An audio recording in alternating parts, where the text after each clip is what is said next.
नमस्ते, मैं दिव्येंदु। आज हम बात करेंगे उत्तर प्रदेश के एक ऐसे जिले की जिस जिले के विकास की मिसालें अन्य जिलों के अलावा देश के अन्य प्रांतों में भी दी जाती थी।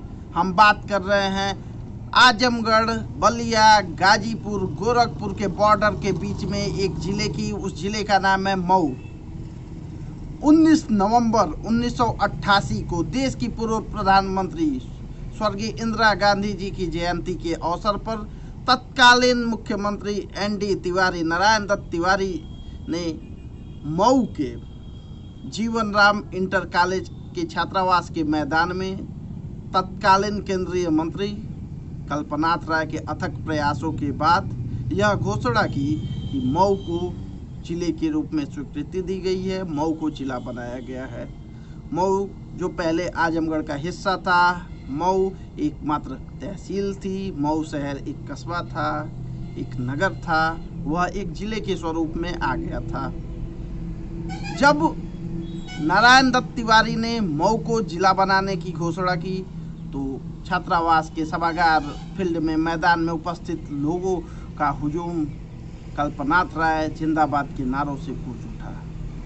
यह कल्पनाथ राय की कठिन तपस्या और मेहनत का ही नतीजा था जो मऊ एक जिले के रूप में बन गया। नहीं तो कई बड़े नेताओं ने विरोध किया कि मऊ को जिला नहीं बनना चाहिए। अविभाजित आजमगढ़ में 14 विधानसभा क्षेत्र हुआ करते थे, लेकिन मऊ जब से एक अलग जिला बना, आजमगढ़ में 10 विधानसभा क्षेत्र एवं मऊ में 4 विधानसभा क्षेत्र हो गए। मंच से ही तत्कालीन मुख्यमंत्री एनडी तिवारी ने मऊ जिले के पहले जिलाधिकारी जेएन चेम्बर का परिचय जनता से कराया और एससी शर्मा जो पहले पुलिस अधीक्षक मऊ के थे वह भी मंच पे मौजूद थे। उनका भी परिचय उन्होंने आमजन से जनता से कराया एवं उनको उसी दौरान मऊ की जिम्मेदारी उनको सुपुर्द की। बाद में दीवानी कचहरी बनी जिसके पहले जिला जज, मऊ के पहले जिला जज रतिराम जाटव बन के आए। उसके बाद मऊ के विकास का कारनामा बनता चला गया। मऊ में विकास के नए नए कीर्तिमान स्थापित होते गए। मऊ में विकास के ऐसे मानक बन गए जिसको देखने के लिए अन्य जनपदों के लोग आया करते थे और अगल बगल के लोग झूठ में ही सही लेकिन यह बतला के इठलाया करते थे कि मैं मऊ का रहने वाला हूँ। कल्पनाथ राय के प्रयास से मऊ में स्टेडियम बना, मऊ में 400 केवीए का पावर ट्रांसमिशन बना, दीवानी कचहरी बनी, कलेक्ट्रेट बना, विकास भवन बना, अधिकारियों को रहने के लिए आवास बना, फ्लैट बने, कर्मचारियों को रहने के लिए चीनी मिल का निर्माण हुआ, कृषि अनुसंधान केंद्र का निर्माण हुआ, गन्ना अनुसंधान केंद्र का निर्माण हुआ, केंद्रीय विद्यालय बना, जवाहर नवोदय विद्यालय बना, आईटीआई जिले का बना। काफ़ी विकास के काम कल्पनाथ राय ने किए और इसमें सबसे अजूबा वाला काम ये था कि 3 किलोमीटर के दायरे में 3-3 ओवरब्रिज बनी जो सबको हैरत करने वाली बात थी। कई अन्य जनपदों के नेताओं को यह बात हजम नहीं हो रही थी, लोगों के गले के नीचे ये बात नहीं उतर रही थी कि मात्र 3 किलोमीटर के अंदर में 3-3 ओवरब्रिज आखिर बन कैसे गए।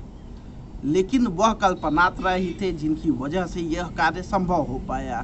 और कल्पनाथ राय के विकास के इन्हीं नारों को, इन्हीं कार्यों को देखते हुए 1991-92 में जब प्रभु श्री राम की लहर चल रही थी तो मऊ में एक नारा चल रहा था कि एक वोट राम को, एक वोट काम को। मतलब विधानसभा में आप राम मंदिर के नाम पे, ध्रुवीकरण के नाम पे वोट भले दे दें, लेकिन लोकसभा का वोट कल्पनाथ राय को उनके कार्यों के आधार पर दें। वह दौर ऐसा था। मऊ और घोसी लोकसभा कल्पनाथ राय और कल्पनाथ राय घोसी लोकसभा के पर्याय हो चुके थे। ऐसा कोई व्यक्ति नहीं जो देश की राजधानी में बैठा हो या सूबे की राजधानी में बैठा हो वह मऊ घोसी लोकसभा को ना जानता रहा हो या फिर वो कल्पनाथ राय को ना जानता रहा हो। लोगों ने, आमजन ने, मऊ के लोगों ने तो यहाँ तक नारे देने शुरू कर दिए कि बनारस में बाबा विश्वनाथ, गोरखपुर में बाबा गोरखनाथ और मऊ में कल्पनाथ, यही हमारे नाथ है। लेकिन लोगों का क्या, लोगों का काम है कहना। कल्पनाथ राय के विकास के मानक देखने के लिए लोग आते थे। एक छोटा सा घटनाक्रम मैं आपको बताना चाहूँगा। मऊ जिला बना, उसके बाद मऊ का जिला जेल बन रहा था, कल्पनाथ राय जी बनवा रहे थे। उसी समय मऊ जंक्शन बन रहा था। रात को तकरीबन 1:30 बजे के आसपास कल्पनाथ राय जी आए और उन्होंने देखा कि मऊ का रेलवे स्टेशन जो वो बनारस के स्ट्रक्चर में बनवा रहे थे, आप अभी जाके देखेंगे तो बनारस का जैसे रेलवे स्टेशन है सेम है, सेम उसका छोटा सा ब्लूप्रिंट मऊ में आया है और वैसा ही मऊ का स्टेशन बना है।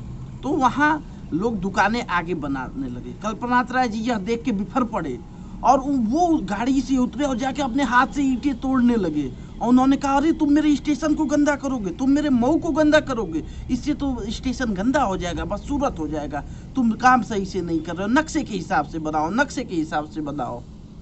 और फिर वहाँ कल्पनाथ राय जी सुबह तक रहे, काम मानक से हुआ। और कल्पनाथ राय जी कहते थे कि आपको पैसा कमाना है कमाइए, लेकिन मऊ जिले में नहीं आप कमाएंगे, आपको एस्टीमेट बताइए मैं बढ़वा देता हूँ, लेकिन काम मानक से होना चाहिए। मधुबन की एक सड़क उन्होंने बनाई जिस पे गाना चला था कि मधुबन का सड़क या हेमा मालिनी का गाल है। इस पे मैं क्षमा प्रार्थी हूँ अगर किसी की भावनाएं आहत हो तो, लेकिन ऐसा एक गाना चला था। तो ये मऊ को जिला बनाने की दास्तान थी, जिसमें आजमगढ़ जिले से 8 ब्लॉक मोहम्मदाबाद, परदहा, बड़राव, घोसी, गोपागंज, फतेहपुर मंडाव, दोहरीघाट, रानीपुर मऊ में जुड़ा और बलिया जिले का एक ब्लॉक रतनपुरा मऊ में जुड़ा। मऊ जिले में कुल 9 ब्लॉक हैं, 4 विधानसभा क्षेत्र हैं और घोसी लोकसभा जो 1999 के परिसीमन के बाद इस लोकसभा में रसड़ा विधानसभा बलिया की आती है। लगभग 40 किलोमीटर की दूरी मुख्यालय से जनपद के अन्य क्षेत्रों की है, कुछ क्षेत्रों की ज़्यादा भी हो सकती है, कुछ क्षेत्रों की कम भी हो सकती है, लेकिन मऊ जो जिला बना वह कहीं से भी कोई भी व्यक्ति इस बात को नकार नहीं सकता कि इसमें कल्पनाथ राय जी की महती भूमिका नहीं थी। बहुत से लोगों को यही नहीं पता है कि उस समय जब मऊ जिला बना तो प्रदेश में कांग्रेस की सरकार थी, या वही सरकार थी कि उसके बाद कांग्रेस की प्रदेश में सरकार नहीं आई। उस समय नारायण दत्त तिवारी जो बाद में चल के उत्तराखंड के मुख्यमंत्री बने वह मुख्यमंत्री थे और कल्पनाथ राय जी तत्कालीन केंद्रीय मंत्री थे और उनके अथक प्रयासों के चलते मऊ जिला बन पाया। अन्य भी ऐसी अपडेट्स के साथ, ऐसी जानकारी के साथ हम आपसे जुड़ते रहेंगे। तब तक के लिए धन्यवाद। मैं दिव्येंदु राय।